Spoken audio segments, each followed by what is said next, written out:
ब्रह्मा गुरुर्विष्णु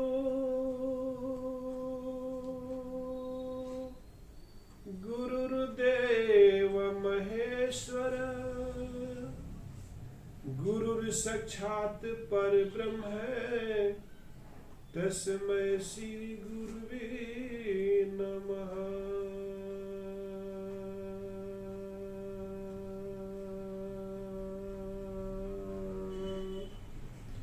अखंड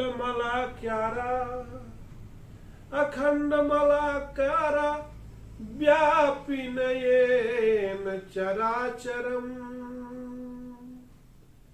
तस्मै श्री गुरुवे नमः।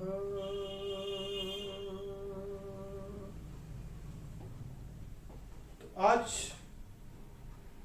फिर से एक बार संध्या इंटरप्राइजेज यूट्यूब चैनल में आपका दिल से स्वागत है और हमारे उन सब्सक्राइबरों के लिए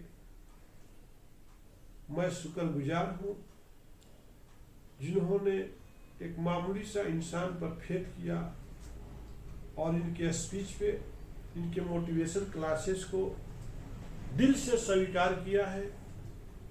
फिर से उन लोगों को मैं धन्यवाद देना चाहूंगा। मैं मिथिलेश चौधरी एक मामूली ही बंदा हूं, खेती बाड़ी से पैदा हुआ और आज बिजनेस में हूं। वो सब आप लोगों का कृपा दृष्टि है, आप लोग का प्यार ही तो है कि आज हमारे पास 1600 सब्सक्राइबर है और 3030 आवर्स हमारे YouTube चैनल को आज तक देखा गया, आज के डेट तक। तो हम हो सकता है हमारे हर एक YouTube चैनल आपके कुछ अंधेरे में प्रकाश का काम कर सके, कुछ ऐसे नॉलेजफुल हमारा वीडियो आपका कहीं ना कहीं रास्ते में हेल्प कर सके। तो आज हम बात करने वाले हैं कि अगर कोई आप पर हंसे नहीं, अगर आपके ऊपर कोई हंसे नहीं, अगर आपके लाइफ में कोई आप उससे कोई हंसता ही नहीं, आपके ऊपर कोई मजाक नहीं करता आपके ऊपर, तो इसका मतलब कि आपका गोल जो है, आपका जो फोकस है बहुत छोटा है। अगर आपका कोई मजाक नहीं उड़ाता है, आपके ऊपर कोई हंसता नहीं है, तो समझ लीजिए कि आपका कोई गोल, आपका जो टारगेट है बहुत ही छोटा है। बात समझ में आ गया? मैं मिथिलेश चौधरी फिर से आपको इसको क्लियर बताना चाहूंगा। एक न्यूज़पेपर बेचने वाला बंदा बोलता है कि मैं बिलियनियर बनेगा, तो लोग हंसते हैं। ये न्यूज़पेपर बेच रहा है, बोलता है कि मैं बिलियनियर बनेगा, है ना? लेकिन हंसने दीजिए। अगर कोई हंसे नहीं, इसका मतलब आपका गोल, आपका टारगेट, आपका अचीवमेंट बहुत ही छोटा है। जब इस तरह की बातें आप किसी से बोलते हो, किसी रिश्तेदार से बोलते हो, तो लोग आपके सामने वाले बहुत हंसते हैं, ठहाका मार के हंसते हैं। हंसते हैं कि नहीं हंसते हैं? हंसते हैं कि नहीं हंसते? एक छोटा बच्चा बोलेगा कल का मैं पीएम बनूंगा, तो लोग हंसते हैं। जमीन में रह के आसमान की सपना देखता है, बोलता है लोग, है कि नहीं? लेकिन गोल आपका छोटा नहीं होना चाहिए। जितना लोग हंसेंगे उतने ही लोग फंसेंगे, जितना लोग हंसेंगे उतने ही लोग फंसेंगे। आप अपने रास्ते पर चलना शुरू कर दीजिए, देखिए कितने लोग हंसने वाले हैं। लेकिन गोल छोटा नहीं होना चाहिए, आपका टारगेट छोटा नहीं होना चाहिए, बड़ा होना चाहिए। हर लोग हंसी का पात्र बने हैं और हर कम पढ़े लिखे ही बहुत सबसे टॉप लेवल पर पहुंचे हुए हैं। बात समझ में आ गई? सभी लोग केएफसी के ऑनर पे सभी लोग हंसे थे, 10 बार 15 बार फेल हुआ था। आज केएफसी कितने जगह पे है? बल्ब बनाने वाले के ऊपर सभी लोग हंसा था, 10 बार फेल हुआ था। फोर्ट बनाने वाले सब लोग हंसे थे।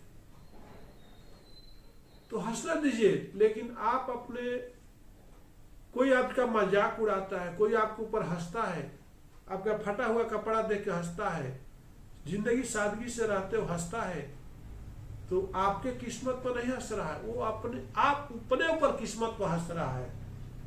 और जितने लोग आपको हंसने वाले होंगे, समझ लीजिए कि आपका गोल बड़ा है। जितने आपसे लोग जलने वाले होंगे, सोच लीजिए कि आप सबसे आगे जा रहे हो। तो याद रखिए, सोना कब बनता है? जब बहुत तपता है। बात समझ में आया?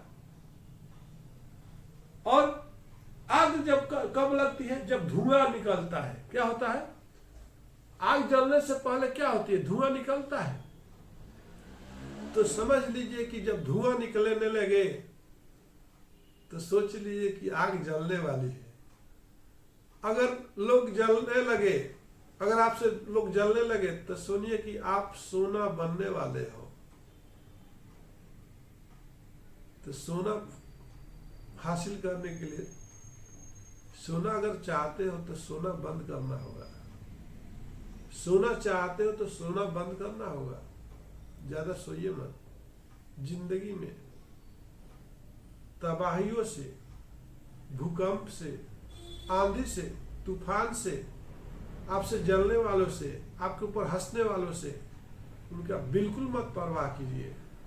ये सब पानी के बबूले हैं, ऐसे उखड़े निकल जाएंगे। आप अपने टारगेट के, अपने फोकस पे, अपना वर्क पर ध्यान देते रहिए, तब देखिए मंजिल आपकी पास है, आपका इंतजार कर रही है। तो इस वीडियो के माध्यम से ये बताना चाहूंगा कि जब आपसे पे लोग हंसने लगते, एक छोटा बच्चा बोलता है, गरीब क्या बोलता है? मैं डॉक्टर बनूंगा। एक रिक्शा चलाने वाले का लड़का अगर बोलता है कि डॉक्टर बनूंगा, तो आजू बाजू वाले बैठे लोग हंसते हैं ना।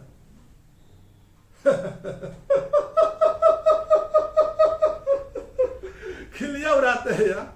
बोलता है कि रिक्शा का बाप रिक्शा चलाता है, बोलता है कि वो डॉक्टर बनेगा। कहीं देखा कि डॉक्टर बनने के लिए कितना पैसे चाहिए, कितना क्या चाहिए। लेकिन हंसने दीजिए। वो जो हंसी जो है आपके लिए बूस्ट का काम करता है। बात समझ रहा? अगर आपसे कोई जलता है तो सोचिए कि आपके एक एनर्जी का काम करता है।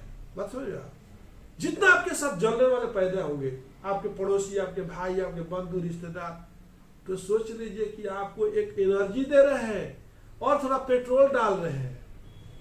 अभी आग को कंटिन्यूअस जलाने के लिए क्या चाहिए? तेल डालना पड़ेगा। हवन करते हो, पूजा को कंटिन्यूअस जलाने के लिए क्या चाहिए? घी डालते हो ना।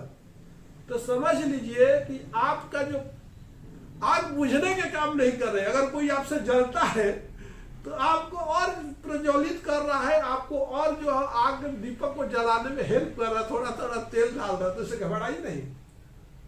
बात समझ आ गया? अगर आपका कोई हंसता है तो सोच लीजिए कि आपके लिए और रास्ता बता रहा कि चलते रहिए, आप चलते रहिए, ये सही रास्ता है। बात समझ गया? तो ध्यान रखना मेरे भाई, अगर आपके पूरा कोई हंसता है, मेरे ऊपर भी बहुत लोग हंसे थे,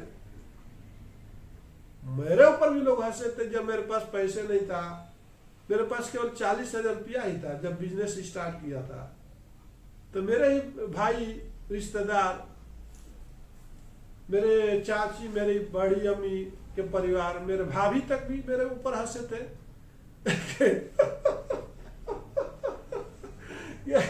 40,000 रुपया में कंपनी और बिजनेस लगाने की बात करता है मिथिलेश, लेकिन वो हंसी आशीर्वाद बन गया भाई। अगर आपके ऊपर कोई हंसता है तो सोचिए कि आशीर्वाद दे रहा है।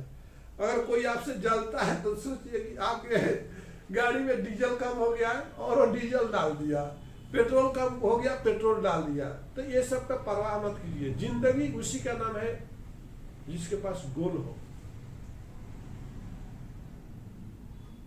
और जिसके पास कोई गोल नहीं है वो जिंदगी क्या है? जिसके पास कोई टारगेट नहीं है वो जिंदगी क्या है? आपके पास कोई लक्ष्य नहीं है, कोई टारगेट नहीं है, कोई करना नहीं चाहते हो, तो आप लक्ष्य बना लीजिए कि हमको डॉक्टर बनना है तो बनना है, कितना भी तूफान आ जाए। आप उस लक्ष्य बना लीजिए कि हमको कुछ भी कर करके हमको कंपनी चलाना है। आपका लक्ष्य बड़ा होना चाहिए, और उस लक्ष्य को पाने के लिए क्या आप आसानी से पहुंच सकते हो? क्या आपके कोई अपना साथ देने वाला है? नहीं, आपको अपने ही बलबूते पर उस लक्ष्य तक पहुंचना होता है। बात समझ गया? लेकिन उस लक्ष्य तक पहुंचने के लिए आपके अंदर घमंड नहीं होना चाहिए, अहम नहीं आना चाहिए, मैं नहीं आना चाहिए। राइट? जब श्री रामचंद्र जी रावण को मार करके आते हैं तो कौशल्या पूछती है, बेटा रावण को मार दिया?